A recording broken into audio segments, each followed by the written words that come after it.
അസ്സലാമു അലൈക്കും. അത് നല്ലൊരു കഥ പറഞ്ഞ തന്റെ ഉറക്കം എനിക്കറ എനിക്കിന്റെ കഥന്റെ പേരെന്താ അറിയോ? അറിയില്ല. ഞാൻ പറഞ്ഞുതരാം. ആത്മഹത്യയുടെ വില. ഒരു വലിയ നാട്ടിലെ മൊയ്തീൻ പറഞ്ഞൊരു പെയിന്റ് അടിക്കാരനുണ്ടായിരുന്നു. ഈ പെയിന്റ് അടിക്കാരനോ വാതില്, വീടുകൾ, വേലികൾ ഒക്കെ ഇങ്ങനെ പെയിന്റ് അടിക്കുന്ന ഒരു ജോലിയാണ്. ആ നാട്ടിക്ക് വലിയ പണക്കാരനായ ഒരാൾ വന്നു, കച്ചവടക്കാരൻ. ആ കച്ചവടക്കാരന് മൊയ്തീൻ തേരയാണ്. കാരണം എന്താ? തോണിക്ക് പെയിന്റ് അടിക്കാൻ. ആ നേരത്തെ മൊയ്തീൻ അയാളുടെ വീട്ടിലേക്ക് പോകുന്ന നേരത്തെ കൂട്ടുകാരനായ ബാപ്പുക്കിനെ കണ്ടു. ബാപ്പുക്ക് ചോദിക്കാൻ, നീ എന്താ വലിയ കച്ചക്കാരൻ്റെ അടുത്തേക്കാ? അപ്പോൾ മൊയ്തീൻ പറഞ്ഞു, അതെ, എന്നാൽ നീ അവനോട് 5 സ്വർണ്ണ നാണയം വാങ്ങിക്കോ. അപ്പോൾ മൊയ്തീൻ പറയാം, ഞാൻ ഇനി 5 സ്വർണ്ണ നാണയം ചോദിക്കൂല, നീ വാങ്ങൂല പറഞ്ഞു. എന്നിട്ട് അങ്ങനെ സലാം പറഞ്ഞു പോയി. എന്നിട്ടും അയാളുടെ വീട്ടിലെത്തിയതോ മൊയ്തീൻ അണ്ടമിട്ട കുറങ്ങന്റെ മടിയായി. കാരണം എന്താ? കുട്ടമിനാർ പോലൊരു വീട്. ആ വീട്ടിലത്തെ മൊയ്തീൻ ഗേറ്റ് തടഞ്ഞു നിന്നു. അപ്പോൾ കച്ചവടക്കാരൻ വന്നു, നീ ഇജാ മൊയ്തീൻ? അപ്പോൾ പറഞ്ഞു, ഞാൻ തന്നെ മൊയ്തീൻ. ഇവിടെ കടക്കുന്നവര് തോണിക്കാണ് പെയിന്റ് അടിക്കേണ്ടി പറഞ്ഞു. അപ്പോൾ മൊയ്തീൻ പറഞ്ഞു, മൊയ്തീൻ ആയിക്കോട്ടെ പറഞ്ഞു. അപ്പോൾ കച്ചവടക്കാരൻ പറഞ്ഞു, എത്ര രൂപ വരും? അപ്പോൾ മൊയ്തീൻ പറഞ്ഞു, 4 സ്വർണ്ണ നാണയം. അത്രയേ ഉള്ളൂ പറഞ്ഞുകൊണ്ട് അവർക്ക് കൊടുത്തു. മൊയ്തീൻ പെട്ടെന്ന് പോയി പെയിന്റ് അടിച്ചു. ബാക്കി ഞാൻ പഠിച്ചിട്ട് വരാം.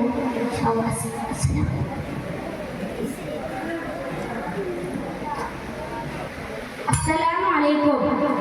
ചങ്ങായിമാരെ, ഞാൻ നിങ്ങളെ പറയാൻ പോണ ഒരു കഥയാണ്.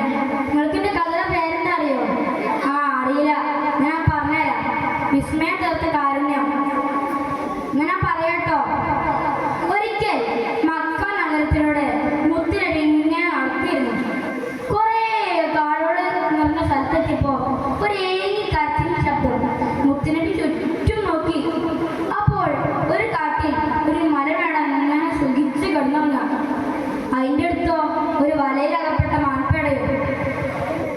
അപ്പോൾ മാൻപേട നബിയെ കണ്ടതോടെ കരച്ചിലിന്റെ ശബ്ദം കൂട്ടാൻ തുടങ്ങി.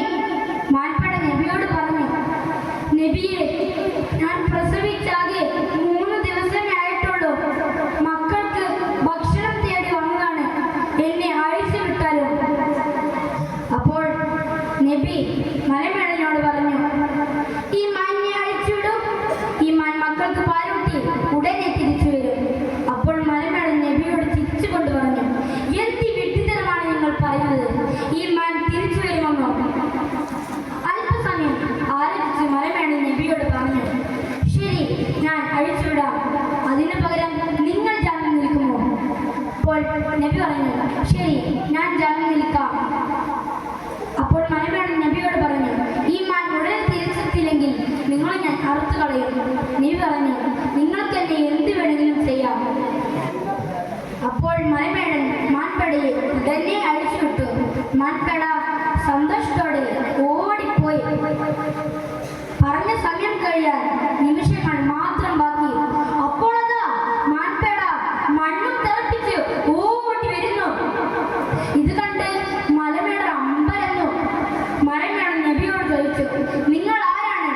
അപ്പോൾ നബി പറഞ്ഞു, ഞാനാണ് അന്ത്യപ്രവാചകർ മുഹമ്മദ് മുസ്തഫ സല്ലല്ലാഹു അലൈഹി വസല്ലം. ഇത് കേട്ട് മലമേടൻ ഉടനെ ഇസ്ലാം സ്വീകരിക്കുകയും ആ മാൻപേടയെ അഴിച്ചുവിടുകയും ചെയ്തു. നിങ്ങൾക്ക് എല്ലാവർക്കും എൻ്റെ കഥ ഇഷ്ടപ്പെട്ടില്ലേ? ഇത്രയും പറഞ്ഞ് ഞാൻ എൻ്റെ കൊച്ചു കഥയുടെ അവസാനിപ്പിക്കുകയാണ്. അസ്സലാമു അലൈക്കും വറഹ്മത്തുള്ളാഹി വബറകാതുഹു.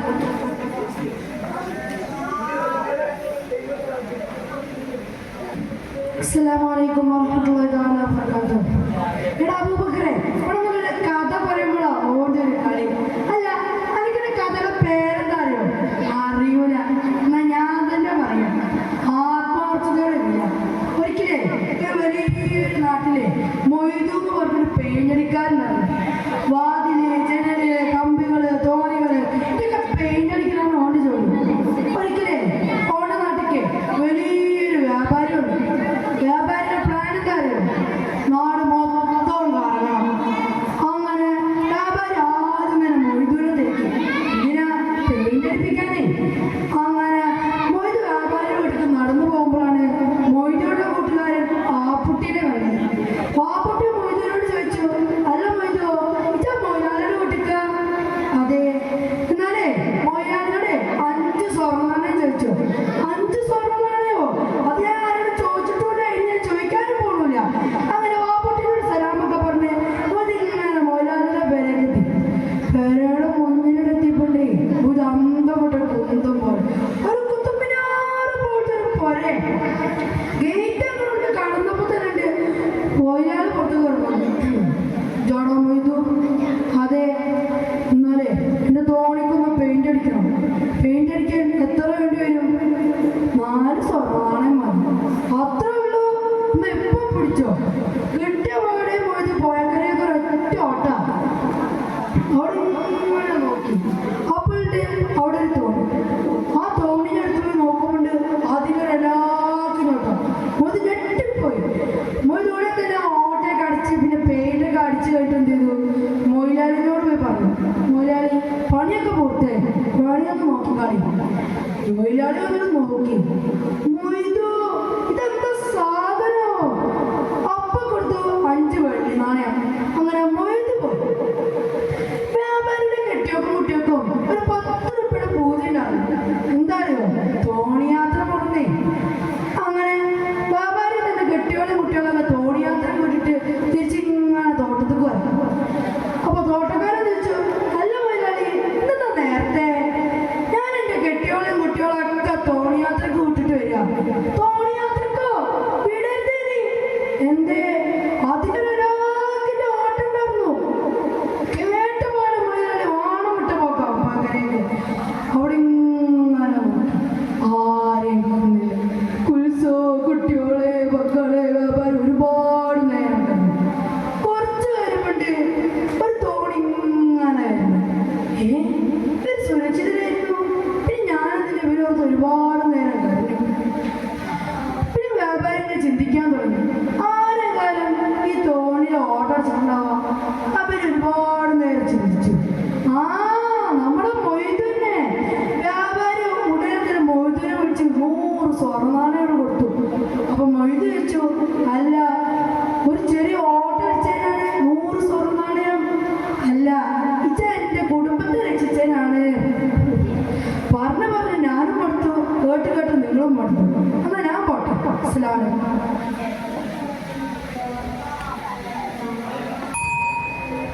अस्सलाम वालेकुम मेरा प्यारा देशवासियों आज का दिन അല്ല അന്നൂറിന്റെയും ഭാരതിന്റെയും നോട്ടോ ഞാൻ എന്താ ഇന്ത്യ പ്രധാനമന്ത്രിയാ?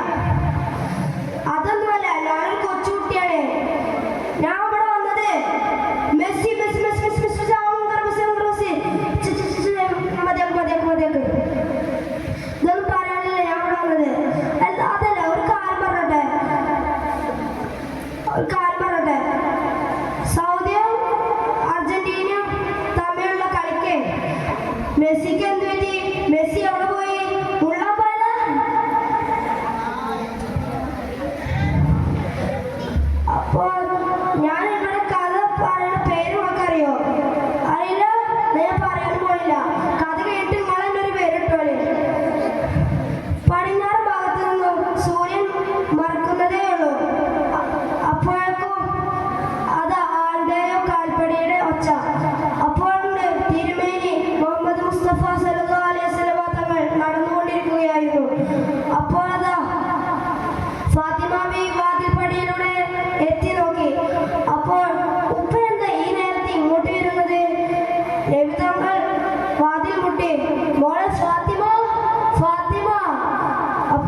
അസ്സലാമലൈക്കും ചോദിച്ചു. അപ്പോൾ എന്തൊക്കെയുണ്ട് വിശേഷം മോളെ? അപ്പോൾ പറഞ്ഞു, വല്ലതും കഴിച്ച് 2 ദിവസമായി വാപ്പ. കണ്ണുനീര് ഒഴുക്കി പറഞ്ഞു. അപ്പോൾ നബി തങ്ങൾ തന്റെ കമീസ് പൊന്തിച്ച് കാണിച്ചു കൊടുത്തു. കല്ലുകൾ ചുറ്റോറും കെട്ടിവെച്ചിട്ടുണ്ട്. അപ്പോൾ ഫാത്തിമ ബീവിയുടെ കണ്ണിൽ നിന്നും ദുരദുരാ വെള്ളം ഒഴുകി. ഫാത്തിമ ബീവി അതല്ല ഏറ്റവും വലിയ വിഷമം പറയുന്നത്, റോസാ പുഷ്പങ്ങളെ പോലെയുള്ള ഹസനും ഹുസൈനും അവിടെ നിന്ന് ഉമ്മ ഉമ്മ നിലവിളിച്ച് കരയുന്നു. അപ്പോൾ നബിക്ക് സഹിക്കാൻ കഴിയുമോ? നബി വീട്ടിൽ നിന്നും ഇറങ്ങിപ്പോയി. അങ്ങനെ മദീനയിലൂടെ നടക്കുമ്പോൾ ഒരു ആറാബി തോട്ടം നനക്കുന്നത് കണ്ടു.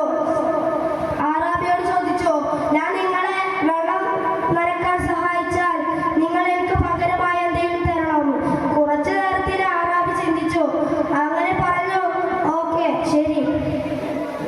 അങ്ങനെ ആറാബി പറഞ്ഞു, ഒരു ബക്കറ്റ് വീതം കൊണ്ടു തന്നാൽ നിങ്ങൾക്ക് ഓരോ കാരക്ക വീതം തരാം. അപ്പോൾ നബി തങ്ങൾ 1 അല്ല 2 അല്ല 8 തവണ നിറച്ചു. 9ാം തവണ കിണറിൽ നിന്ന് വെള്ളം എടുക്കുകയായിരുന്നു. വെള്ളത്തിലേക്ക് ബക്കറ്റ് അങ്ങോട്ട് വീണു. അങ്ങനെ നബി തങ്ങളെ താമര പോലെയുള്ള മുഖത്ത് ഒറ്റയടി. അപ്പോൾ നബി തങ്ങൾ കിട്ടിയ ഫലവുമായി തന്റെ വീട്ടിലേക്ക് പോയി. അങ്ങനെ ആറാബി ചിന്തിച്ചു, അത് ഇനി പ്രവാചകനാണോ? അപ്പോൾ തന്റെ വാളെടുത്ത് 2 കൈയും അങ്ങനെ ആറാബി ചോര ഒലിച്ച് ഒലിച്ച് വേദനിച്ച് അവിടെ തല കറങ്ങി വീണു. അപ്പോൾ അതിലൂടെ ഷാമിലേക്കുള്ള യാത്രക്ക് വേണ്ടി കുറച്ച് സംഘം പോകുന്നു. അപ്പോൾ അതിലെ തലവൻ ആറാബിയെ ഉണർത്തി. അപ്പോൾ പറഞ്ഞു, ഞാനല്ല ഈ കൈ വെട്ടിയത്, ഞാൻ സ്വയം വെട്ടിയതാണ്. കാരണം ഇതിലൂടെ ഒരു പ്രവാചകൻ വന്നിരുന്നു. അപ്പോൾ ഞാൻ ആ പ്രവാചകന്റെ മുഖത്തടിച്ചു. അപ്പോൾ സംഘം ചോദിച്ചു, നിങ്ങൾക്ക് അവിടേക്കുള്ള വഴി അറിയാമോ? അപ്പോൾ ആറാബി പറഞ്ഞു, അതെ എനിക്കറിയാം. അങ്ങനെ അവർ അങ്ങോട്ട് നടന്നുപോയി. പ്രവാചകൻ പുഞ്ചിരിയോട് ചോദിച്ചു, നിങ്ങൾ എന്തിനാണ് ഇങ്ങോട്ട് വന്നത്? അപ്പോൾ പറഞ്ഞു, നിങ്ങൾ പ്രവാചകനാണോ? അതെ ഞാൻ പ്രവാചകനാണ്. എന്നാൽ നിങ്ങൾ എനിക്ക് പുറത്തു തരണം. അപ്പോൾ നബി തങ്ങൾ പറഞ്ഞു, ഞാൻ പുറത്തു തന്നിട്ടുണ്ട്. നിങ്ങൾ അപ്പോൾ നബി തങ്ങളുടെ ഉമിനീര് കയ്യിൽ തേച്ചു കൊടുത്തപ്പോൾ സാദാ പോലെയായി കൈകൾ. അങ്ങനെ അവർ ഇസ്ലാം സ്വീകരിക്കുകയും ചെയ്തു. അള്ളാഹു നമുക്കും അതുപോലെ പുറത്തു തരുമാറാട്ടെ എന്ന് പ്രാർത്ഥിച്ചുകൊണ്ട് എൻ്റെ വാക്കുകൾ ഞാനിവിടെ അവസാനിപ്പിക്കുന്നു. അസ്സലാമു അലൈക്കും.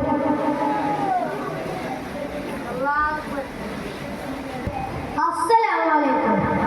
ബഹുമാനപ്പെട്ട ഉസ്താദുമാരെ, സ്നേഹം നിറഞ്ഞ വിദ്യാർത്ഥി സുഹൃത്തുക്കളെ, ഞാൻ ഇന്ന് നിങ്ങൾക്ക് മുന്നിൽ ഒരു കൊച്ചു കഥ പറയട്ടെ.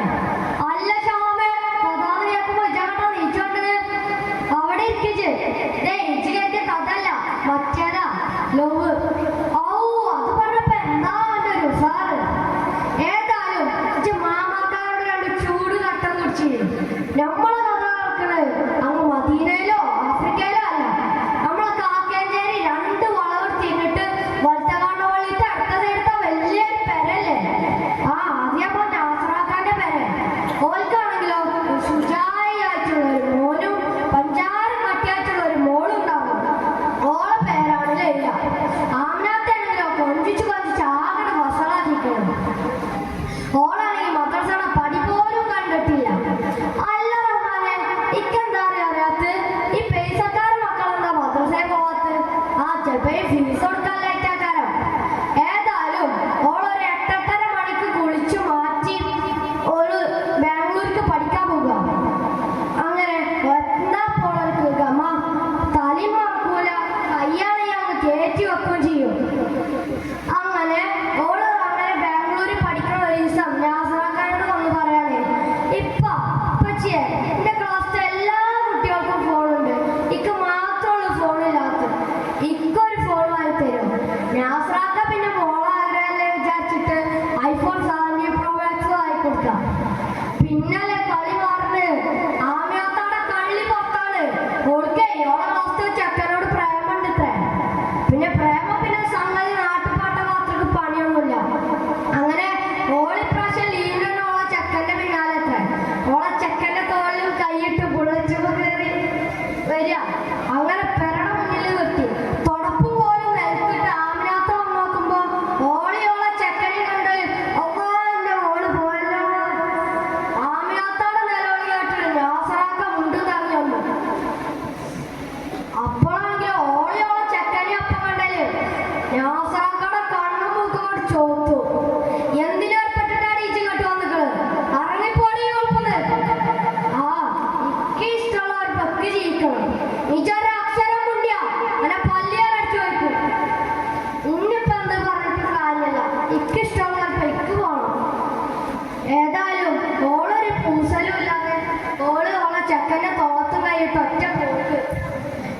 പിന്നല്ലേ ആമിനാത്താണെങ്കിലോ രാസാക്കാണ് കയ്യും കാലം പിടിച്ചിട്ട് നിങ്ങളൊന്നോളെ വിളിക്ക് ഏതായാലും ഓൾ നമ്മളെ മോളല്ലേ ഓളൊന്നോളെ വിളിക്കോ.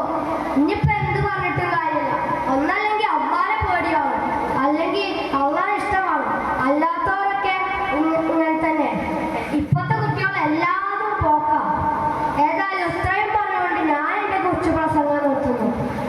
അല്ല അമ്മാനെ ഇതെന്താ അണ്ടിവായ അമ്മൻ്റെ കാര്യങ്ങള്? ആ കഥ കഴിഞ്ഞു. നേരി അസ്സലാമലൈക്കും.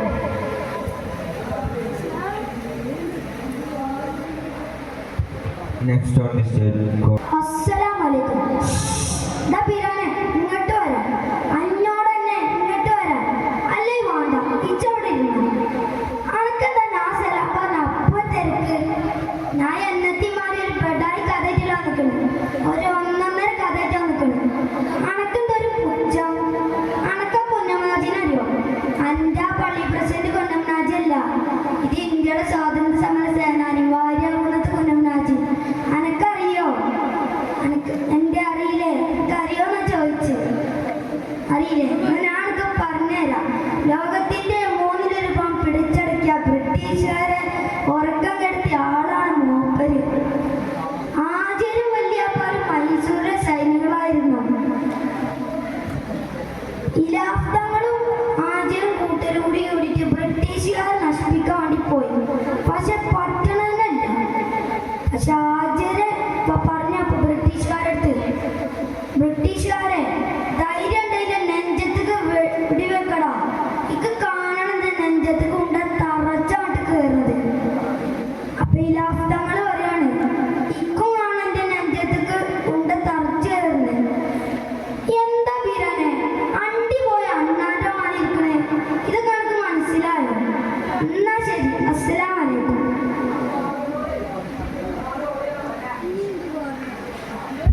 അസ്സലാമലൈക്കും വറഹ്മത്തുള്ളാഹി തആല വബറകാതുഹു. എന്റെ കഥയുടെ പേരെന്താ നിങ്ങൾക്ക് അറിയോ? അറിയൂല. ഞാൻ പറഞ്ഞുതരാം. വിസ്മയം തീർത്ത് വീഴുന്ന സ്ഥലം. വിശപ്പ്, കൊടും വിശപ്പ്, അതികഠിനമായ വിശപ്പ് സഹിക്കാനാകാതെ യുദ്ധഭൂമിയിൽ അവർ കിടന്ന് കീറുകയാണ്. ഈ രംഗം കണ്ട് ജാബിറാനു സഹിച്ചില്ല. ജാബിറാനു എന്ത് ചെയ്യുന്ന അറിയുമ്പോൾ കൂട്ടുകാരെ ഒരു ആട്ടിൻകുട്ടിയെയും അല്പം ഗോതമ്പും ശേഖരിച്ച് തൻ്റെ വീട്ടിലേക്ക് മടങ്ങി. സുഹൈല ബീവിയെ വിളിച്ചു. സുഹൈല, ഓ സുഹൈല.